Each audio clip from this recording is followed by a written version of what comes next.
Welcome to the Craftsman interview. I'm here with Big Ed from Big Ed's Barbecue at Fountain Square in Waukegan. Ed has a place in Libertyville as well, and the Waukegan place where we are obviously is under construction, and you'll be up and running in about a month or so? We're hoping for next 3 weeks. Awesome, great. Well, thanks for letting us shoot the video here with Chris Lanty, who we're going to talk to in a second. And we'll get back to you from an interview perspective in a couple weeks. So thanks a lot, man. Thank you very much. I appreciate it. Thank you. Is that good, George?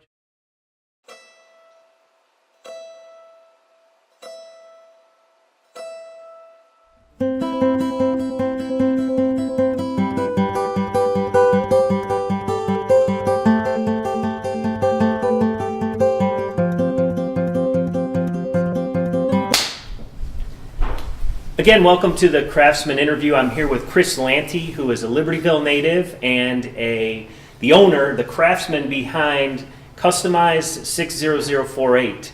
As I mentioned in the opener, we're at Big Ed's Barbecue at Fountain Square. They are in the process of opening up in about a month or so, 3 weeks. And the purpose of these interviews is really just to meet craftsmen, to meet interesting people, artists, entrepreneurs doing cool stuff in the area. So we're going to just jump right into it, Chris. Let's start from the top. Where did you grow up, and how did you get what brought you to Illinois? I understand you're from the East Coast. I did. I grew up in New Jersey, and went out to Denver for college, and met my wife there. That was in the middle of the 80s, and moved to Minnesota with her. From there, we redid a lake house, and it was kind of her first image of that she had a little handier of a husband than her dad, because that was kind of an issue in the beginning. We had bought this old house, and she comes home one day with her mom, and there's literally this huge hole in the side of the house, and they're both just wondering what I'm doing, what am I thinking, and I'm like, well, it needed just a lake right there. We needed a deck from our bedroom. Good idea. And I put it in, and it was all ship shape, and so pretty quick she figured out that I was not go hire somebody to do something. I used to do it all myself, and still, other than the help of my daughters, do it all myself. So from Minnesota, she worked for Kemper, and we moved down here. Okay. And found Libertyville, and been here ever since. So close to 20 years. Really? 20 at this years. point, the longest place I've ever lived. So That's great. I guess that says something about it. It's a nice city. Yeah, it's a great town. It's a great town to raise a family for sure. And 3 daughters. Correct. Yeah, I have 3 daughters as well. And you know how fun it can be. Amen to that. They keep us on our toes. Absolutely. So you had a long run in sales, Mm-hmm. if I read your bio correctly. Tell me a little bit about that, and tell me a little bit about how you made the jump from, for lack of a better way of saying it, corporate world into hanging your own shingle and doing your own business. And how long have you been doing this? When did you make that move? So tell us a little bit about that journey. Well, it was interesting. When we moved here, I worked for a beer distributor and also started my own company, Libertyville Box Company, building small gifts and humidors and small furniture, and enjoyed that. But as time got on and the family got bigger, the push for money was key, and that kind of fell by the wayside. And I did several different sales jobs, and some very lucrative. And part of it at the end became I'm working really hard for other people, making them a lot of money, not really helping myself out in the long term. Okay. A lot of it also became less about the money as Maureen works as well, and more about the family life. At some point we both were traveling a couple days, playing high five at the airport, and spending a ridiculous amount of money on takeout, and daycare. That's a great point. Yeah. So you take out the daycare, you take out the takeout, you take out all the stupid stuff, and tighten the budget a little bit, and it's been great. I stay home with the kids, and I'm a laundry bitch, and I clean the kitchen, and I cook. Oh, that's great. And this keeps Can I bring some of my stuff over to your house? It may get mixed Will you in. be my It may laundry never, bitch? it may never come back. So, Oh, that's great. So you did the small stuff. What kind of furniture? I mean, what you Back- said humidors, but then you said furniture. So what yeah, a little bit of everything. You know, Okay. part of my company or concept has always been you have an idea of what you would like in a space very often, but you can't build it yourself. You can't find exactly what you want. Right. I did a really nice piece for Jack and Mary Glenn. They had a nice corner, and there was just like a typical house. You know, they had the hockey bag in it, and the hockey sticks, and coats everywhere, and it was a mess. And we built them a nice little corner locker unit where the hockey stick and the hockey bag actually fit in.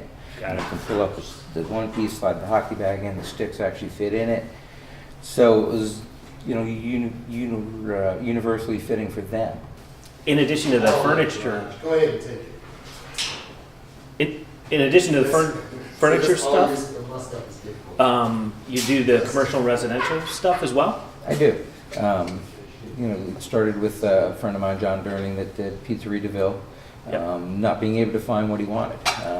You know, the hostess stand and a takeout stand and a back bar. He had an idea what he wanted it to look like, but he really didn't necessarily, couldn't find it. You know, he found pieces that he liked at IKEA, but he also realized that, you know, 6 months into someone leaning on it, people pushing on it as the public came in, it was going to be as flimsy as it could be, and Right. it was going to be a non-stop change, you know, just keep replacing. So we built them a custom hostess stand with solid cherry that literally you and I could jump up and down on, and it wouldn't budge. Has John jumped up and down on it? I don't. He has actually. I thought maybe he did. For quite a bit of the construction, that was definitely a ladder. Okay, So- got it. So tell me about your favorite project. You know, it was actually kind of my favorite, but also one of the harder ones I've done. A neighbor of mine asked me to make her dad a workbench to use outdoors. And, you know, the dad in me kind of came out like, God, you know, I can't charge her a lot and then feel bad about that. And on his end, it has to be super nice because, you know, what my daughter spend on this kind of thing. Right. So it was kind of fun. It turned out really nice. I used a nice epay top, which is an African teak, which is actually fireproof and can weather the outside with a green treated lumber bottom. And it was cute. Her mom wanted to put it inside. It turned out too nice to go outside. Really? But you know, things like that are kind of fun. I've done a lot of different gifts that way. You know, a lot of us sort of get to a point in our lives that you never get a good gift. But when you build something fun like that, I've done a lot of humidors or domino boxes and, you know, things that mean something to someone. That's always kind of fun for people. Nice. There's nothing like handmade stuff. It doesn't really, I mean, it exists, but it's few and far between. I mean, you just can't go somewhere, even super high-end furniture stores don't seem to have that true, what I would say, local craftsmanship that I think I look for in some cases. So it does make a unique gift. Tell me about what kind of wood what are you doing here at Big Ed's? What are you doing? Sure. We did the decorative wall and the bar and the back end. And then we're doing a back bar piece that'll house the 3 coolers for the beer bottles and pop and whatnot, as well as house the TV in the middle and bottles, glasses, and whatnot. And this is actually kind of what I do use normally. It's actually timbers versus lumber. So it's a reclaimed tree that I have a guy out in West Chicago that knows it. Exactly. So it has a lot more character than traditional wood, significantly thicker than traditional wood, therefore a lot more heavy duty, and also a lot more character. Yeah. How do you mill? I mean, tell me about the process of milling something like that. What do you do? So it to me comes, you know, like it shows bark on, and you have to make it into lumber, you know, measure it out, put flat edge on it, and turn it into a square or rectangle piece. Got it. So you can then build it into bigger pieces. And that's definitely the biggest piece. The top and bottom you can actually put through a planer, use a hand planer, or I do have a real heavy duty sander that I've been using quite a bit that usually makes the finest finish really kind of And puts it into a glass. You do that off-site or on-site sometimes, a little bit of A both? little bit of both. Okay, okay. On a project this big, it's just not realistic. That back bar piece is an 18-inch by 3-foot top. Right, right. That's not fitting in any of my cars, nor is it going to make it. Right, right. So it came in literally 10-inch by 7-foot pieces, and Who's your supplier on that, if I could ask? Black Hawk Lumber, local guy out in West Chicago. Black Hawk Lumber? I believe that's his name. Leonard. Okay, Yeah, all he's right. a good guy. That's cool. Now, as far as your crew, I understand that the girls help out. Tell me a little They bit do. about. I love that. I love it. I love the fact that they're nailing stuff down, sawing stuff, sanding stuff. Tell me a little bit about how they've helped you in your projects and the fun you've had incorporating them into your business. Yeah, it's been great. All three have come over and helped in different stages of each of the projects. Jessica, my middle daughter, who's a sophomore over at Libertyville High School. Okay. She's been just ridiculous. Quite the little carpenter. Really? She was on work site with me quite a bit this summer at the pizza place. I had a pretty bad injury in my shoulder and had it in a sling after having the rotator cuff reattached. And Okay. so I was actually somewhat out of order completely with one arm for Well, yeah, quite some time. that's a tough surgery there. So she was great. She came and she would, I helped her supervised and made sure that the pieces were together correctly before she started nailing. But she'd have the nail gun out and the saw out. And That's Alex great. was here with me, my oldest daughter who goes to SLU, helping put the walls together and gluing the pieces together and sanding everything. And it's great. A lot of times you don't get to spend quality time with your daughters and doing something I really enjoy and watching them enjoy it. Right. It's fun. There's a lot of- Granted, they don't love all of it, but Yeah, yeah, and granted I pay them. yeah. They're not. that's fair. They're not stupid. That's they're fair. not working for free. So, Yeah. but it's a good use of the money and it's quality time. So, So priceless. have you done your dream job, or what would be, Oh no, my dream job's coming. and what's that? It will be redoing a new an old beater house on the beach. Okay. In Southern California. Southern California on the beach, beater house, Lanty's take over, and that's your dream house. That's your dream build. That'll be the last thing the body has to withhold. And then I will be retired. Awesome. That's But a great. obviously with a 12-year-old still, we got some time for that. But Yeah, exactly. What do you have? We're at Big Ed's. Do you have a favorite sandwich? I just had the brisket yesterday. So I've had a little bit of everything. He was generous enough to buy us dinner the other night, my family and I. Nice. And, it was quite good. We did a little bit of everything and shared, and that was great. good deal. Good deal. So let's go back a little bit. When did the carpentry bug hit you? Who are your role models? Who are your mentors? They got the Bob Vilas out there, but is it somebody, maybe a relative, that really inspired you? Tell us a little bit about the history of where you got the bug for carpentry, and then also when you made that decision to say, I'm out of the corporate world, I'm going to do my own thing, and what you talked a little bit about the furniture making and all that stuff, but it sounds like you morphed it into this commercial residential stuff that you're doing now. So it's been tweaked a little bit. Talk a little bit about that. Well, the biggest thing really was some of my earliest memories were working in my grandfather's workshop. He was a master carpenter, and it really is a gift. To be honest, I can pick up almost any kind of tool and just use it. I don't really read manuals. I don't. That is a gift. It's nice that way. And it's interesting. My brother doesn't necessarily have it, so it's certainly something that is in some and not in others. So that's definitely my mentor's always been my grandfather. Some of the pieces he made and look like they describe these veneer patterns. I mean, they're just phenomenal, the intricacy and knowing that each little piece is hand cut and placed and Right. and they're perfect, flawless. And where did he live? He lived in Belgium. He actually came over in after World War II and started his craft in New York and did mostly furniture repair and building custom pieces. In New York City? Similar, yeah. Wow. In New York City. That's great. So yeah, he had quite a few different, some rather big name clients that loved his work and did an awesome job repairing things and building. And back then he built things out of nothing. Built them out of scrap wood, Right.